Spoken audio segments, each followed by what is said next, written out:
ముఖ్యంగా గణపతిని మనం ఆరాధించేది విఘ్నాలను తొలగించడానికి గురువుగారు. అలాగే ఆయుష్ పరంగా కూడా గణపతిని ఆరాధించవచ్చు అంటారా?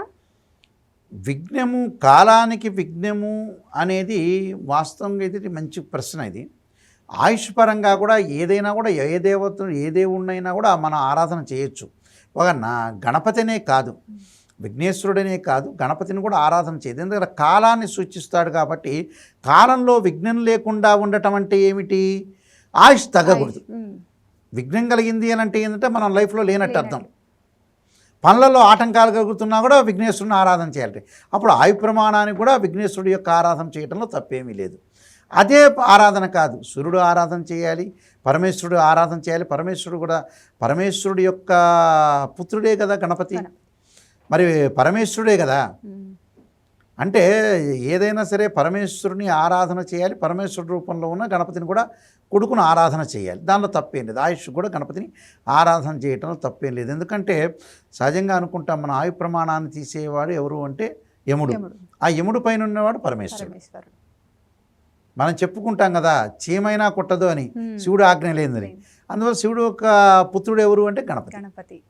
అందులో గణపతిని కూడా మనం ఆరాధన చేయొచ్చు. కాలానికి విఘ్నం లేకుండా ఉండటానికి విఘ్నేశ్వరుడు యొక్క ఆరాధన మనం చేస్తుంటాం. అంటే మన జీవితంలో ఎప్పుడు కూడా విఘ్నం అంటే కాలయాపన జరగకుండా, సమయం అంతా కూడా ఎక్కువగా లేకుండా, సమయంలో తొందరగా వెళ్ళటానికి విఘ్నేశ్వరుని యొక్క ఆరాధన అన్నారు. అసలు వాస్తవంగా ఏమిటి అంటే విఘ్నేశ్వరుని ఆరాధన చేసే విషయంలో చాలా విషయాలు ఉన్నాయి. అసలు ఒక లైఫ్లో మనిషి ఏ భగవంతుడిని ఆరాధన చేయాలంటే గణపతిని ఆరాధన చేయమంటారు. ఎందుకంటే మన వాళ్ళు చాలామంది ఉంటారు, బద్ధకస్తులు, రకరకాల వ్యక్తులు ఉంటారు. జీవితం ఏదో 500 సంవత్సరాలు మనం బతుకుతామని అనుకుంటుంటారు.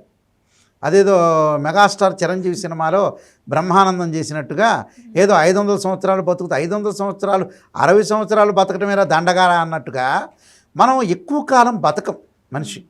ఆ బతకలేకపోతున్నాం కాబట్టి ఉన్న కాలంలో టయాన్ని కాలయాపన వేస్ట్ చేసుకోకుండా తొందరగా పనులన్నీ కూడా చకచకా చేసుకోవటం చాలా ఇంపార్టెంట్ ఇక్కడ.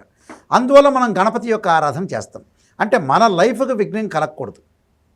లైఫ్ లేదుగా, చదువుకునేటప్పటికల్లా 30 ఏళ్ళు అవుతుంది, ఇంకా చివరికి 30 ఏళ్ళు బతుకుతారు.